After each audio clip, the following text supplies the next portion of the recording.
Hello, I'm Michael Purser of Rosebud Company, and this is McClatchey House. McClatchey House was built in 1913, and it was sold to a group in the 1970s and ceased to be a private residence and became office space for several nonprofits. I had been in McClatchey House several times, and I noticed it had some unique features that offered me some strategic opportunities for restoring some old wood floors. With that in mind, I approached the owners with an idea and told them that if they would allow me to come into McClatchey House and methodically restore the wood floors room by room and use it as a training and educational facility for my business, I would do the restoration work for them free of charge. They gratefully, for me anyway, they accepted my offer and work began several years ago in the downstairs main floor area. When you go into McClatchey House, one of the first things you notice is that there's a lot of old original finish.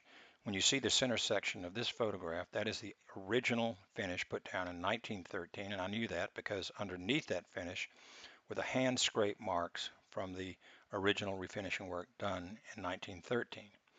Around the perimeter of that section, the coatings are darker, and that's because it had been sanded and finished in the 70s when they just pulled back the area rugs and just did that area and left the center section intact. The floors are a very decorative floor. It's a 2-inch wide, square cut. It is not tongue and groove, and it is put in place and held in place with face nails, finished nails, and there were thousands of them in all the rooms. Typical of this type of flooring, you saw a lot of design and inlays, and each corner in all of the downstairs rooms had a mahogany inlay, and this was one of the reasons it was so popular in the late 19th and early 20th century. I mentioned the color disparity from the old finish and the new, and you saw it throughout the downstairs area.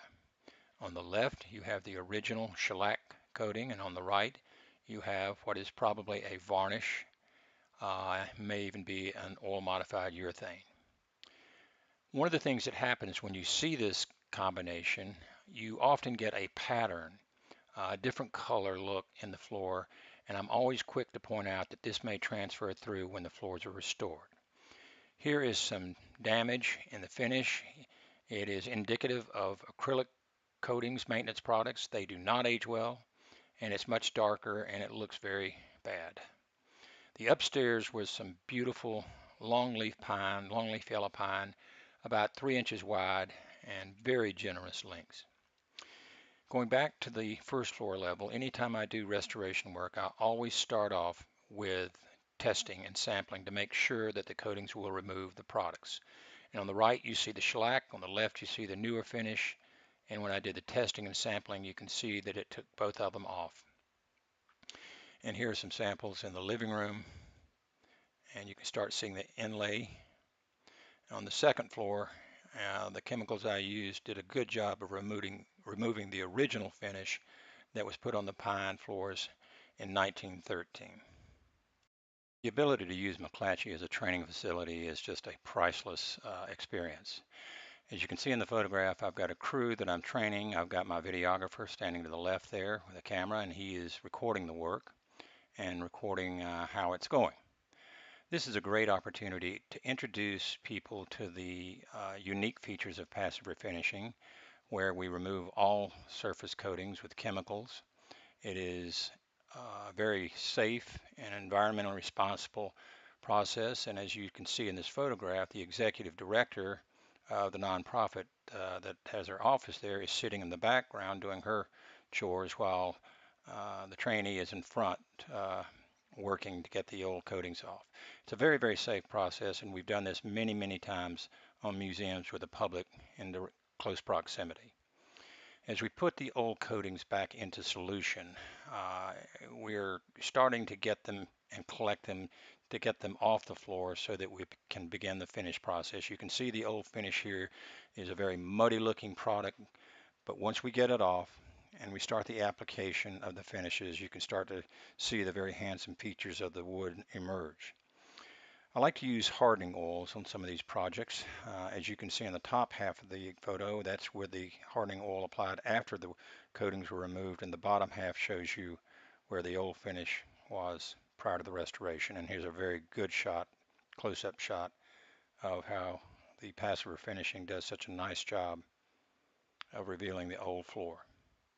Want to go back and look at that section where we had the acrylic product on the floor. Once we got it off, the floors look very, very attractive. And here's a nice before after shot. In the upper half is the before with the old finish. The lower half is the new finish after it's been applied.